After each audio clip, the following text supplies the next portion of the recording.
Today on Getting Real with the Housewives, Mauricio Amansky reacts to Kyle Richards and Kathy Hilton's feud. I think Kyle's 100% in the right here, without question. And I think that it's sad the way it's being portrayed, the way it's being received. Lisa Hochstein reveals how she is coping since her explosive split from husband Lenny. When the viewers tune in, they will see I was just out of my mind. I wasn't myself. Nobody recognized me. I didn't recognize me. Plus, Andy Cohen reveals Lisa Rinna's receipts at Real Housewives of Beverly Hills reunion. Kyle reveals why she didn't defend Kathy, and Diana finds the bots. We've got that plus so much more on today's Getting Real with the Housewives. Hey guys, Christina GRWTH here with Us Weekly executive producer Mandy DeCamp, and welcome to another week of Getting Real with the Housewives. Lots to get to, even though Beverly Hills is off, still making all the headlines. Still always the first one in the news, for sure. Actually, I have to say, I went to this event last night in Mississippi, and you guys, I'm going to cast the Real Housewives of Jackson, Mississippi, because I could have casted it. It was this thing called the Mistletoe Marketplace Gala, except in the South you say gala, I learned, which I never knew. But anyway, there were so many good Housewives candidates at this thing. It sounds like something out of a Lifetime movie. It actually was. It was fake snowing. It was fake snowing. And it was actually cold snow. I was like, is this real snow? I love that so much. That's amazing. I'm all for it. We need another city. So Jackson, Mississippi, here we come. I know. I can just produce it. All right. Well, let's get into see what you guys had to say about last week's show. Connie Smith says Kyle not backing up her sisters to Rinna is awful. All she had to do is give Kathy a hug and tell Rinna to shut the hell up. Well, a lot of people have been saying that, but Kyle says why she didn't. We'll get to that a little bit later on. Yeah. So Callie Real says, I don't think Teresa's case was the same at all. The celebrating of Jen Shah is disgusting. If the girls want to stay friends with her, that's a different thing. But I definitely don't think she should be allowed back on the show. I think Erica, in the atrocious way she acts, even though she didn't get accused of a crime and have to go to court, should not be on Bravo either, because she is a bad example and has shown no remorse. I agree. They're all completely different. Right. I just don't know if any of them should be back, which, but especially not Jen Shah. Especially not Jen Shah. Yeah. So crazy. All right. Well, let's get into the news of the week. And like we said, Beverly Hills is making all the headlines. And there's been a lot of talk about these receipts that Lisa Rinna has. If you remember, she brought that manila folder. We never saw what was inside of it, but now Andy Cohen finally shared what it was. He said during his radio show, there's lots of speculation of what was in the manila envelope. Let me tell you, what was in the manila envelope was receipts relating to the Elton John AIDS Foundation ticket snafu. Well, he revealed that the scene didn't make the cut because they just talked about so much stuff. It was like 12 hours of filming. Well, Lisa then denied his claim, saying she had 2 envelopes and saying via Instagram, I had 2 envelopes and one had receipts from 2 text chains. One I was texting with Erica because she asked me where I was and what had happened to me. Then the other was a text chain with my assistant and one of my best friends. They were asleep, so I couldn't reach them. So I was telling them exactly what had just happened in that house. She said the text messages were 8 printed pages alone. And this was all about what happened with Kathy the night in Aspen. Andy then responded on his radio show once again, saying, I think there was receipts for both. It's not that big of a deal, but I'm actually surprised that they didn't keep this in because we saw the envelopes in the beginning. Yeah, I know. Wouldn't they edit that out? Right. Or at least give us like a deleted bonus scene, maybe just online, which would have been nice. Right. I don't know. Can Lisa just post them now? I'm sure she will. I'm sure eventually she will. I mean, maybe we'll take a little break from this for a little while, but I feel like we need to see what these receipts are. We still don't know exactly what happened. I'm still so confused. I know. And they still haven't addressed the fact that there weren't cameras in that Sprinter van. Right. We need answers. There's so many holes in this. Producers are not allowed to go to sleep. No, never. The only excuse. Totally. All right. Well, Real Housewives of Beverly Hills star Diana Jenkins has identified a person who may be responsible for cyberbullying Garcelle Beauvais' 15-year-old son, Jax. Page 6 reported that her legal team is looking to a Northern California resident whose IP address and phone number were linked to the Instagram at Queen of the Tea _. At Queen of the Tea _ was among the many accounts that Jax revealed had sent him racially offensive messages in August. They've seemingly deactivated their Instagram account. Jax shared one of their comments on his Instagram stories at the time, which read, You'd have your neck kneeled on if it weren't for your white daddy. Tell your mom to leave Diana alone or you'll deal with us. That's so insane. Jenkins' attorneys are now pursuing additional subpoenas in hopes of producing more evidence linking the individual behind the account to the wider attack on her son. Well, that's good that they're getting somewhere with it and that it's through Diana's investigation, which it's interesting because they had two separate investigations going on. So we still don't know the results of Garcelle's. So we're waiting for that to see if maybe there are more than just this one person that had this account that was going after. But it seems like, at least based on this, that the tie wasn't to Diana. So this person eventually, if this continues to go forward, this person will be identified and, could possibly have to go to court, would possibly have to pay damages in all of this. So eventually we're going to know who this Queen of the Tea person is. Yeah, that's great. I mean, I'm glad that they can get to the bottom of it because I hate when people think they can just be anonymous online. And we'll see that a little later with Salt Lake City and the Totally. Yeah, I know. It's crazy how these are all tying together. Yeah. Before we get to all that, we mentioned before why Kyle did not defend Kathy during the reunion. She opened up on Two T's in a Pod podcast saying, when you're hurt by somebody, it's not always so cut and dry. I'm not subscribing to the idea that you stick with family no matter what, because sometimes when you're treated really poorly, you have to take a step back regardless of whether it's blood or not. And you have to have boundaries. If you don't know the whole story, you can't know why I wasn't jumping in and not defending. She continued, it's not no matter with blood. You get to treat me however you want because we're blood, and I'm going to have to take it because we're blood. I'm going to stick by you no matter what because we're blood. There's a lot going on there. If you're mistreated, you're mistreated, and then that's how I feel. And it was just at that point really, really upset and hearing the things I was hearing and obviously defensive of my family, meaning my husband and my children, and I just didn't want to. I mean, this just goes back to like, we still don't know this whole story. This is just so confusing for all of us because we're wondering why you didn't defend her because yes, Kathy said some horrible things about her. So maybe she's still trying to process that. Yeah. But still, I mean, she asked Lisa repeatedly to kind of back off of this whole thing and she didn't. Yeah. Yeah. I mean, if it was my sister, I would defend her. Right. No matter what she said, for sure. However, it's not my sister. So I would say, I don't know. She said some pretty horrible things. So I don't know if I'd defend Kathy as my sister. That's so true. No, I don't know if I could defend my sister when, you hear that she wanted to take down your whole family. Yeah. Probably not the best thing either. So I don't know. There's two sides to every story. I mean, I feel like we're going to take a little break from Real Housewives of Beverly Hills. I saw on some blogs, that they were going on like a pause and they were thinking about recasting, which we've talked about several times. So we'll see what happens. I think there's a lot of changes coming to Beverly Hills. Yes, I hope there is. I hope so too. All right, well, let's get into this week's Real Talk. Keep it on the Beverly Hills train because we caught up with Kyle's husband, Mauricio, and her daughters, Farrah and Alexia, who gave us their take on all of this drama. Take a look. Kyle just posted something on Instagram, obviously reflecting on this past season of Beverly Hills. And I know it was really hard for her. How hard was it for you guys watching it as her family? Mauricio, if you want to take that one first. It was really hard. Mm-hmm. It's really hard. And it's just everything that they're going through. And, I know a lot of the stuff that's going on in the background, which isn't exactly what's being put out there. So that's really hard. I also don't want to say anything because family. So you kind of just have to watch, but, being supportive of Kyle. And I think Kyle's 100% in the right here without question. And I think that it's sad the way it's being portrayed, the way it's being received, and what's going on. But Kyle's so strong and she's such a good person that she's not even out there really trying to defend herself too much, just a little. And she's just taking it in the chin like the strong person that she is, which is okay. Yeah. Farrah, how has it been for you? And I know that I just saw that you were with Paris and Nikki, same with you, Alexia. So it seems like the family is still sticking together.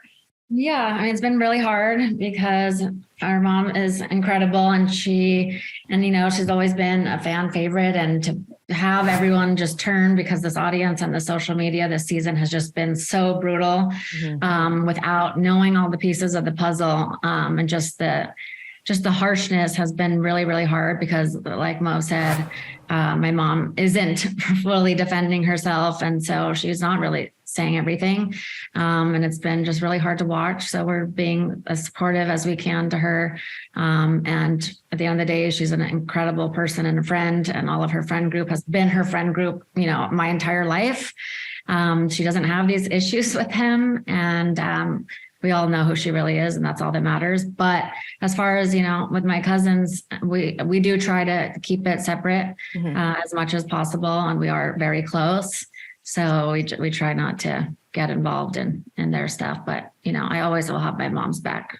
Yeah. Did that ever make you hesitant about doing reality TV, knowing what your mom has been through and, you know, putting yourself, like we talked about earlier, did it ever make you hesitant about maybe doing this, Alexia? Yes, definitely. You know, seeing what my mom has gone through with her sisters has always been really hard. And I know she's always wanted to keep them involved because she is a team player and she wants to always have family around her. But seeing how it's affected her through these years is always really hard to watch, obviously, because I love her and I want to support her through every step of the way. So, and if I'm being totally honest, I haven't been able to watch it. Even you asking, like, puts a pit in my stomach and a lump in my throat because it makes me want to cry. But yeah, that's also what's scary, is because they're obviously sisters and their family. And then here we are doing our own show with my sister and my dad, and we're family. And so obviously there's a lot of similarities in the sense where it's reality, and, you know, it gets crazy sometimes and it gets scary. So yeah, it just definitely makes me a little shaky and sad thinking about that. Well, they have their own fair share of drama in their new show, Buying Beverly Hills. So maybe we'll have some new things to talk about as well. Definitely. Well, we also caught up with Miami housewife Lisa Hochstein, whose messy divorce has played out in public. She gave us an update on how she's doing and her kids post-split. Take a look. I was gonna say, I'm sure is it gonna be really difficult for you to watch back because so much obviously happened in your personal life during this season. So are you dreading it? Do you think it's gonna be therapeutic for you? No, I'm dreading it. Yeah, I'm dreading it because I wasn't expecting it, and I was a mess. Like, I couldn't control my emotions, and when the viewers tune in, they will see. I was just out of my mind. I wasn't myself. Nobody recognized me. I didn't recognize me. Was there a part of you that maybe was like, I don't want to do this anymore? Yeah, for sure. I was like, I wanted to tap out so many times, you know, and then my children, and like, I didn't want to give so much of myself, but I signed up for the show and it is what it is. And he did it to me on the show. So there's also that. You could have waited. Maybe pushing yourself through that whole emotional, like, roller coaster may have also been a little therapeutic too, you know, maybe. No? I don't know about that. Yeah. But you're here now, standing in front of us. It would have been nice to have not have done this, like, for everyone to see. Like, you know, enough people go through this privately, and it's hard enough. So add this layer of the show. But again, I signed up for the show, and yeah. What have the past few months been like for you? The past few months have been better. Every day is getting better. Like I said before, time heals all. Focusing on my kids, trying to stay busy. And finally, I've said this 5 other times, but, you know, I'm starting to see the light at the end of the tunnel, where I didn't see this. I didn't think I could be happy again. And I'm starting to get my smile back. Your groove you back. know, like I'm getting a little back. my groove is coming back. Dating it? I am not dating, but I wouldn't mind. Yeah, I mean, you know, I think it's important. It's been 6 months. It's like, it's time, probably. We're excited to see what's coming for her. Yeah. We're excited. The right person who's worthy enough, because they have to check a lot of there you go. Check More a lot of lists than boxes. never thought possible. And we're watching. There's a committee. Right, yeah. You gotta go through all the friends first. Yeah. What's your relationship like with Lenny right now? Oh, so sorry, baby. Yeah. It's hot and cold, you know, because we are not divorced yet. So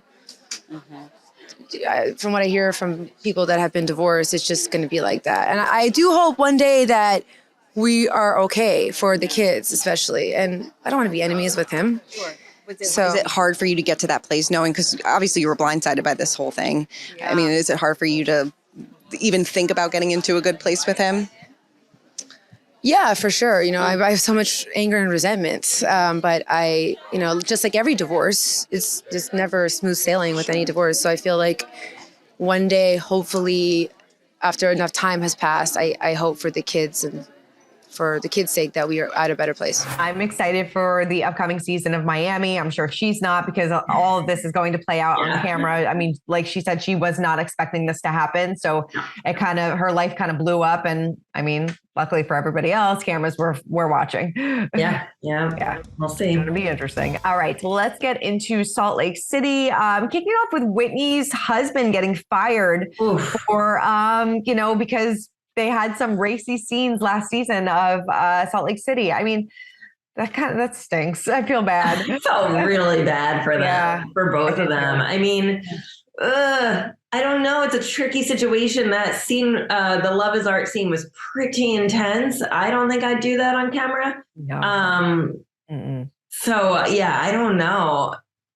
I feel like I don't know. Do you think he deserves to be fired over that scene? Or I don't know if he deserved to be fired over it, but yes, I understand that the company that he works for, this is the image that they're putting out, and they know that he works for him. And if that's what he does in his private life, then maybe they just don't want that representing the company. I get that, but you do feel bad because he was, it seemed like he was pretty high up in that company. He did really well. And she took it as to being like, well, I'm a successful businesswoman as well, and they're not supporting that. So I kind of see both sides, but I do feel really bad for him. Yeah. Tell us in the comments if you think he deserved to be fired. I'm really torn about this one. Yeah, I am too. I feel for them. You definitely feel for them no matter what. I mean, oh no, totally. Bad. You definitely do. Yeah. What else kind of caught your eye this episode? Yeah, Heather talks about how her book has just kind of really ruined her relationship with the family members that she still was in touch with, which is sad, Yeah. I mean, there's a lot of the whole Mormon, Whitney and Heather leaving the Mormon community. It definitely, I think, is going to affect them the rest of their lives. And it's really hard and sad to watch that they don't have relationships with their families. No, it really is. It really is. I'm obsessed with this choir thing though. I know. I want to be in the choir. I want to be in the choir too. I just love Lisa, singing. This is just too much for me. These women are just ridiculous. I can't. I need an Easter hymn from Lisa Barlow. I can't. I mean, but the big storyline of this episode was obviously Angie's husband admitting to creating this Finsta account, going after Lisa, using the name Shaw Exposed, which is just insane to me. You are a 50-year-old man. What are you doing? This is insane to me. Yeah. I had to ask Christina after I watched the episode. I was like, did I really hear that right? This guy created Shaw Exposed? That's nuts. Why? Who is he? He's just some, not nobody, but he's just she's just trying to create some drama. And the fact was that he didn't even have a problem with Jen Shaw. He just took the name because it was available. What? It's crazy. If that was my husband, I'd really start to rethink things. What are you doing in your free time? Or unless she was behind it too, but it sounded like it was just him. It sounded like it was just him. And this was just all going after Lisa Barlow, but somehow Jen Shaw gets involved. And it seems like this all comes to a head next episode. And I agree with Jen. I'd be pissed too, being I have enough going on right now. I don't need somebody that I'm, kind of friends with going after me and using my name. Yeah, no. So weird. It's not okay at all. Not okay. And I feel like it was kind of I feel like we need more about this. This is crazy. Yeah. He needs to, I know this kind of this little bomb dropped out of nowhere. We're wait a second. I feel like we need to dive more into this. And I feel like Meredith was a little too easy on it. I mean, I feel like she was kind of shocked by it too. And was well, that's really not the best look, but I understand. No, I don't understand. No. And since when is Meredith friends with Angie? I mean, well, they trauma bonded apparently. Yeah, as they took it, they trauma bonded over Lisa Barlow. Oh my God. I can't with these women. It's so ridiculous. It's pretty good though. This season's pretty good. It's not amazing. It's not Beverly Hills level, but it's pretty good. It's pretty good. I feel like once we get into the trial stuff a little bit more with Jen, I think it's really gonna get really, really good. When we see all their reactions, because they all think she's going into this pleading not guilty, and when they realize that she's going to plead guilty, that'll be interesting. It's going to be really interesting. And even in teaser for next week's episode, she's screaming that she's innocent. And it's so weird to like watch this knowing that she pled guilty and just like a couple weeks after that, which is crazy. Moving over to Potomac, a lot of this was about Ashley's divorce and how their separation statement leaked before they were even able to, announce it themselves, which I did feel bad for them in that case, because it did paint Michael out to be, a bad guy, because he kind of is. But I know, I'm like, do we feel bad for Michael? I don't feel bad for Michael. I feel bad for Ashley. I do too. But she just really wanted to get ahead of it and wanted to do it on her own terms, which I totally understand. I have this weird obsession with Ashley and Michael's whole relationship, divorce, everything about them. Like, then her later on in the episode getting upset that he had a vasectomy. Vasectomy, yes. That was because he thinks that she's trying to get pregnant. Yes. This is nuts. And then the other people are like, oh no, he just doesn't want children everywhere. Which probably. Yeah, probably. I did enjoy the editing though, when she was reading their divorce statement or their separation statement that they were going to read out, that like every couple of seconds they would pop up with like some cringy Michael moment. And I just loved it. They did a really good job. There's so many. That. It's like there's so many to choose from. So that was like the overall big thing. And then I loved that but I thought it was interesting that one of the big reasons why they broke up is because she doesn't want to do threesomes anymore. I know. That's just a fact that she is saying is the reason for her divorce. That's crazy. You couldn't you just say no and not get divorced? Right. It's like he is going to give up his entire marriage just because he can't have threesomes. Like, who has threesomes with him? Right. And what was even more surprising is that another woman was like, oh yeah, we do this too. Like, am I missing something? No, blows my mind. Blows my mind. But it makes for good TV. Crazy. And then, obviously Candace and Giselle are still kind of going at it, because of the whole Chris thing. Right. But yeah, this episode definitely centered a lot around Michael and Ashley. But I'm liking Potomac this season too. I think it's great. It's good. It's good. I mean, the fact that they're getting separated is obviously, it's a good storyline for this. And I'm kind of happy for her. I think everyone's kind of happy for her and rooting for her. Yeah, I think so too. She's not, I feel like she's the only one who's kind of upset about it. It's good. Totally. Yeah, it's good. All right. Well, let's get into our social spotlight of the week. And then, obviously Halloween was just last week, and a lot of people were, dressing up as their favorite housewives. A lot of people dressed up as Lisa Rinna. What was yours? I'm so mad I didn't dress up as Lisa. I know, right? I'm like, how did I not think about that? We should have done it for this show next year.